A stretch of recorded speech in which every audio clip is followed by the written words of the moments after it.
നമസ്കാരം. എല്ലാ U K മലയാളികൾക്കും ഗുഡ് മോർണിംഗ് യുകെയുടെ മോർണിംഗ് ന്യൂസിലേക്ക് സ്വാഗതം.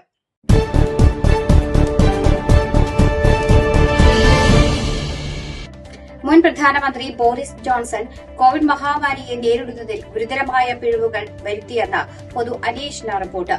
രാജ്യത്ത് ലോക്ഡൌൺ പ്രഖ്യാപിക്കുന്നത് ഒരാഴ്ച വൈകിച്ചതിനാൽ 23,000-ത്തിലധികം പേർ മരിച്ചുവെന്നാണ് റിപ്പോർട്ടിൽ പറയുന്നത്.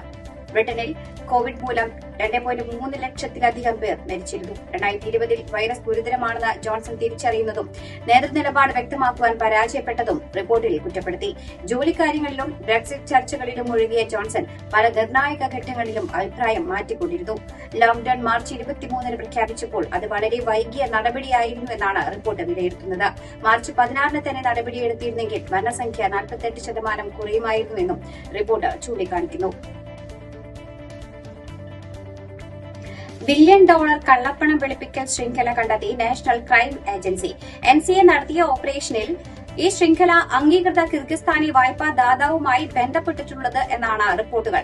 ഓപ്പറേഷൻ ഡിസ്റ്റെബിലൈസ് എന്ന ഓപ്പറേഷന്റെ ഭാഗമായി ബ്രിട്ടനിൽ 128 പേർ അറസ്റ്റിലായിട്ടുണ്ട്. 25 മില്യൺ പൌണ്ട് പണവും ക്രിപ്റ്റോ കറൻസിയും ഇതുമായി ബന്ധപ്പെട്ട് പിടിച്ചെടുത്തിട്ടുണ്ട്. കൂടാതെ അതിന്റെ പ്രവർത്തനങ്ങൾ മധ്യേഷ്യയിലുള്ള സാമ്പത്തിക ഇടപെടലുകളുമായി ബന്ധപ്പെട്ടിട്ടിരിക്കുന്നുവെന്നും റിപ്പോർട്ട് സൂചിപ്പിക്കുന്നു.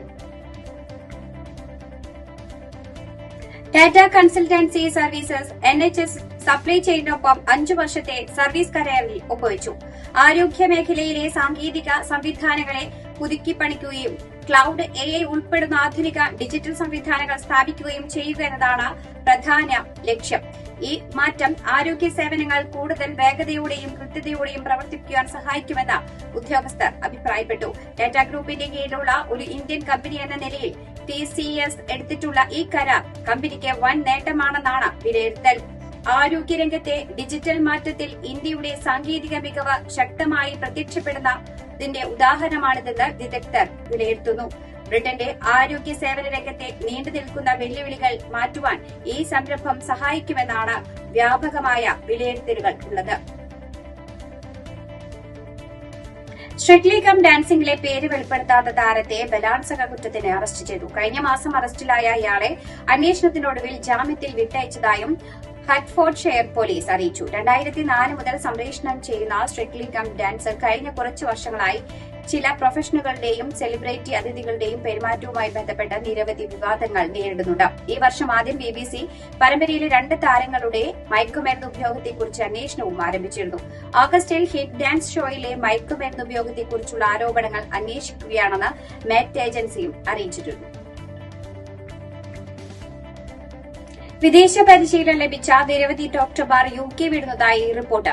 NHSന്റെ തൊഴിൽ മേഖലയിൽ ഇത് വലിയ വിടവുകൾ സൃഷ്ടിക്കുമെന്നാണ് വിലയിരുത്തൽ. കുടിയേറ്റക്കാരോടുള്ള ശത്രുതയാണ് പലായനത്തിന് കാരണമെന്ന് കരുതപ്പെടുന്നത്. 2024 മാത്രം മറ്റു രാജ്യത്തേക്ക് യോഗ്യത നേടിയ 4,880 ഡോക്ടർമാർ UK വിട്ടു. കഴിഞ്ഞ വർഷത്തേക്കാൾ 26% വർധനവാണ് ഉണ്ടായിട്ടുള്ളത് എന്നാണ് ജനറൽ മെഡിക്കൽ കൌൺസിലിന്റെ കണക്കുകൾ വെളിപ്പെടുത്തുന്നത്. NHSന് നഷ്ടപ്പെടുത്തുവാൻ കഴിയാത്തത്ര ഉയർന്ന വൈദഗ്ധ്യവുമുള്ള ഡോക്ടർമാർ കൂട്ടത്തോടെ രാജ്യം വിടുന്നത് ശരിക്കും ആശങ്കാജനകമാണെന്ന് NHS പ്രൊവൈഡേഴ്സ് എന്ന ഹോസ്പിറ്റൽ ഗ്രൂപ്പിന്റെ ചീഫ് എക്സിക്യൂട്ടീവ് ഡാനിയൽ എൽഗേൽസ് പറഞ്ഞു. ലോകമെമ്പാടുമുള്ള കഴിവുള്ളവരും വിലപ്പെട്ടവരുമായ ആളുകളെ വർഷങ്ങളോളം റിക്രൂട്ട് ചെയ്തില്ലായിരുന്നെങ്കിൽ തങ്ങൾക്ക് NHS ഉണ്ടാകുമായിരുന്നില്ല എന്നും NHS ജീവനക്കാരുടെ വൈവിധ്യമാണ് അതിന്റെ ഏറ്റവും വലിയ ശക്തികളിലൊന്നെന്നും ബ്രിട്ടീഷ് മെഡിക്കൽ അസോസിയേഷൻ പ്രതിനിധി സംഘടനയുടെ ചെയർമാനായ ഡോക്ടർ അമിത് കോച്ചാർ പറഞ്ഞു.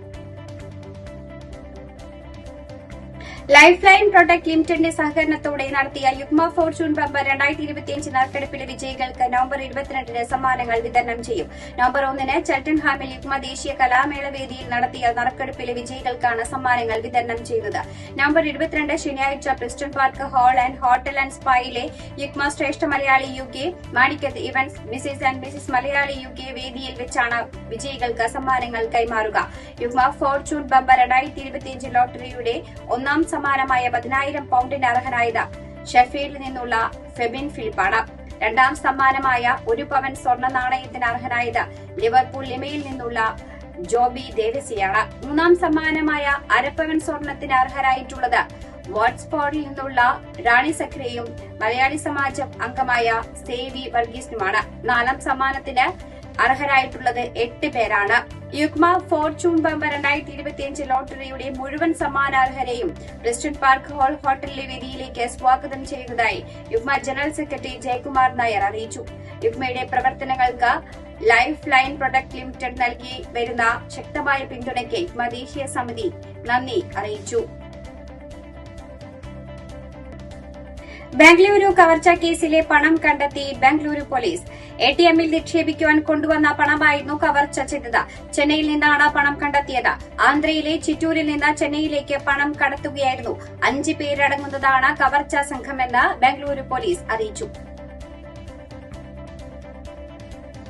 അനധികൃത സ്വത്ത് സമ്പാദന കേസിൽ എഡിജിപി എംആർ അജിത് കുമാറിനെതിരെ തുടരന്വേഷണമില്ല. ക്ലീൻ ചിറ്റ് റദ്ദാക്കിയ വിജിലൻസ് കോടതി ഉത്തരവ് ഹൈക്കോടതി റദ്ദാക്കി. പരാതിക്കാർ മുൻകൂർ അനുമതി തേടണം. ശേഷം വീണ്ടും പരാതി നൽകാമെന്നും ഹൈക്കോടതി നിർദ്ദേശിച്ചു.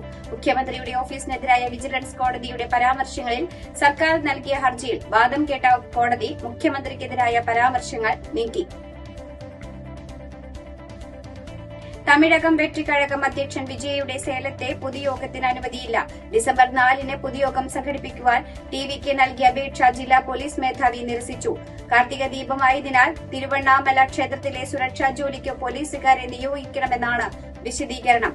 ബാബ്രി മസ്ജിദ് ദിനമായ ഡിസംബർ 6-ന് പൊതുയോഗം അനുവദിക്കില്ലെന്നും എസ്പി അറിയിച്ചു. എന്നാൽ മറ്റൊരു ദിവസത്തേക്ക് അപേക്ഷ നൽകിയാൽ അനുകൂല തീരുമാനമുണ്ടാകുമെന്നും പോലീസ് സൂചിപ്പിച്ചു.